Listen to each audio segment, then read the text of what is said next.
20일 목요일 별미 큐티 시작합니다. 기도하겠습니다. 하나님, 오늘도 말씀의 시간을 허락해 주셔서 감사합니다. 누가복음을 통해 우리에게 말씀하시고자 하는 말씀을 겸손히 듣는 시간 되게 하여 주옵소서. 말씀의 인도자 되시는 예수님의 이름으로 기도드립니다. 아멘. 오늘 하나님 말씀은 누가복음 5장 12절에서 26절입니다. 누가복음 5장 12절에서 26절입니다. 예수께서 한 동네에 계실 때에 온몸에 나병 들린 사람이 있어 예수를 보고 엎드려 구하여 이르되, 주여, 원하시면 나를 깨끗하게 하실 수 있나이다 하니, 예수께서 손을 내밀어 그에게 대시며 이르시되, 내가 원하노니 깨끗함을 받으라 하신대 나병이 곧 떠나니라. 예수께서 그를 경고하시되, 아무에게도 이르지 말고 가서 제사장에게 내 몸을 보이고, 또 내가 깨끗하게 됨으로 인하여 모세가 명한 대로 예물을 드려 그들에게 입증하라 하셨더니, 예수의 소문이 더욱 퍼짐에 수많은 무리가 말씀도 듣고 자기 병도 고침을 받고자 하여 모여오되, 예수는 물러가사 한적한 곳에서 기도하시니라.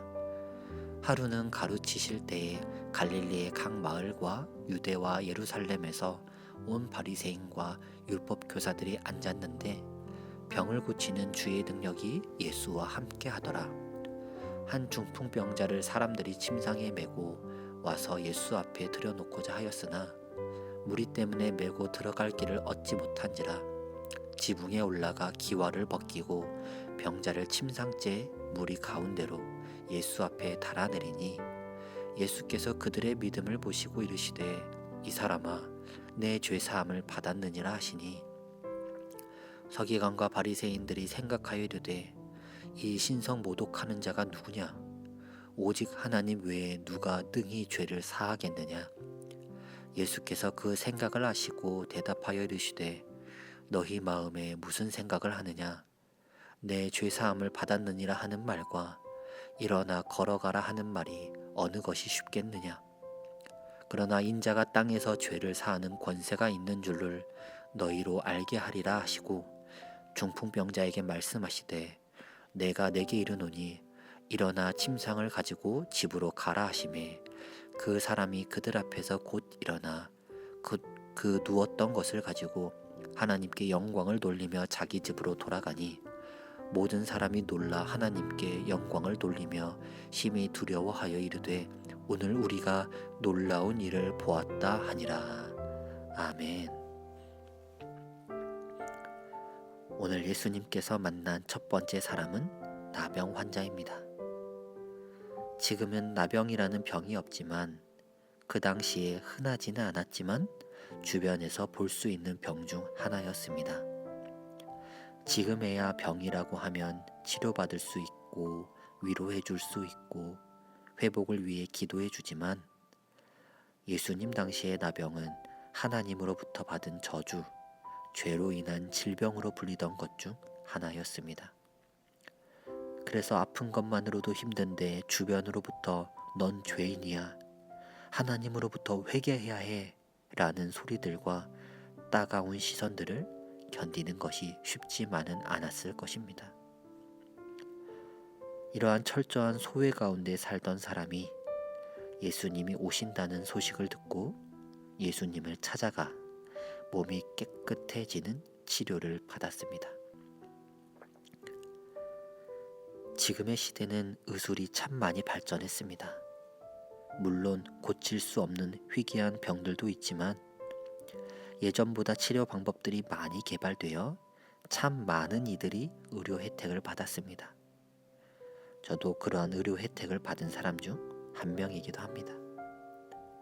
다만 지금 우리가 살아가는 사회는 의술이 필요하기도 하지만 그보다 더욱 필요해 보이는 건 마음을 치료하는 일인 것 같습니다. 건강에 대한 지식들이 많아지면서 관심들이 참 많지만 실제로 그 건강을 유지할 수 있는 마음의 건강이 참 많이 무너졌습니다. 그리고 마음의 건강은 어디 기댈 곳도 없습니다. 이럴 때 더욱 필요한 분이 우리 예수님 아니실까요? 우리 사회가 겉으로 보기보다 속으로 더욱 병들어가고 있는 사회입니다. 더 많은 사람들이 예수님을 의지할 수 있도록 우리의 기도가 더욱 절실한 사회가 지금 우리가 살아가고 있는 사회임을 기억하시며 기도하시기 바랍니다. 첫 번째 나병 환자를 치료해 주실 때는 큰 트러블이 없었습니다. 하지만 두 번째 중풍병자를 치료하실 때는 소란이 있었습니다. 성경에서 예수님 당시에 소란을 일으킨 자들을 보면 대부분 서기관과 바리새인 그리고 세리, 제사장들이 대부분입니다. 예수님께서 중풍병자를 치료하시기 전에 죄사함을 먼저 이야기하셨습니다. 죄사함의 권능은 오직 신에게만 있었습니다. 실제로 하나님께서는 예수님 이전에 어떤 이에게도 죄사함의 권능을 주지 않고 다만 회개를 일으키게만 하셨습니다. 그 유명한 세례 요한도 회개를 불러일으킬 뿐이었습니다. 그런데 오늘 예수님이 그의 죄사함을 말씀하시니 그 무리 속에 속해 있던 하나님에 대한 지식이 넘쳤던 바리새인과 율법 교사들이 당황하고 소리를 낼 수밖에 없었습니다. 이때 예수님께서 죄사함을 받았느니라 하고 말하는 것과 일어나 걸어가라 하는 말이 어느 것이 쉽겠느냐라고 물으셨습니다. 여러분, 어떤 것이 더욱 쉽겠습니까? 둘 다 어렵고 둘 다 말도 안 되는 것입니다. 어떻게 말 한마디에 걷지 못하는 자가 걸을 수 있겠습니까? 눈을 뜨지 못하는 자가 눈을 뜨겠습니까? 어떻게 우리의 지난 죄가 눈과 같이 단번에 희어질 수 있겠습니까? 이 물음은 예수님이 어떤 분인지 보라는 것입니다. 지금 병을 고치는 능력을 베푸는 내가 누구인지, 이 능력을 행하는 내가 누구인지 알게 된다면 너희들이 말하는 죄사함의 능력을 내가 베풀 수 있을지 없을지 이 자리에서 확인하라는 것입니다. 그 당시 존재했던 마술사 혹은 사기꾼처럼 잠깐 눈속임하는 정도가 아닌 진정한 치유의 기적을 보일 테니 그 기적을 행할 수 있는 사람이 누구이며 그 기적이 어디에서부터 왔는지, 그러면 죄 사함을 받으라고 하는 그 권세가 있는 줄을 알게 될 것이라며 예수님은 그들에게 질문하시고 답하셨습니다. 저는 이 말씀을 보며 마치 제 자신의 모습과 같다고 느꼈습니다. 예수님이 옆에 있음에도 불구하고, 예수님의 기적을 행하고 있음에도 불구하고 예수님은 어디 있는지 찾고, 예수님은 왜 나에게만 엄격하신지 찾고 있는 저의 모습이 보였습니다.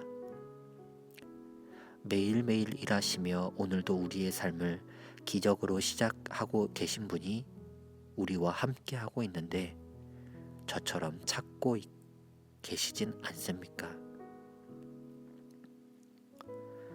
우리에겐 많은 기적도 필요하고 많은 도움도 필요하지만 우리와 함께 하시고 일하시는 예수님을 볼 수 있는 은혜와 지혜가 필요합니다.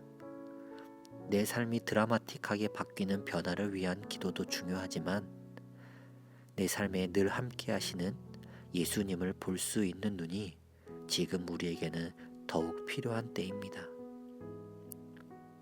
오늘 예수님은 나에게 어떠한 모습으로 나타나셨을까? 오늘 예수님은 나에게 무엇을 말씀하시고 어떤 삶의 순간과 기적에 함께 하셨을까? 라고 기도해 보시기 바랍니다.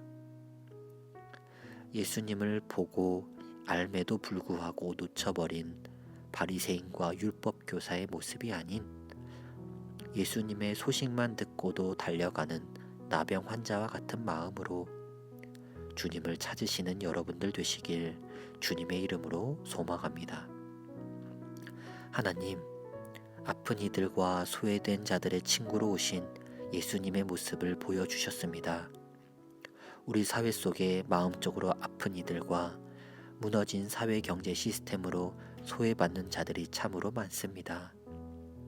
이들에게 함께 하셔서 예수님으로부터 위로받아 삶을 포기하지 않고 열심히 살아가게 하시옵소서. 예수님께서 그들에게 다가간 것처럼 우리도 연약한 자들에게 도움의 손길을 뻗칠 수 있는 마음과 힘을 더하여 주시고, 그들의 연약함만 보며 안타까워하지 않고 스스로의 연약함을 보며 먼저 주님께 나아갈 수 있는 우리가 되게 하여 주옵소서. 오늘 나에게 무엇을 말씀하시고 어떤 모습으로 나타나실지 기대하며 하루를 시작합니다.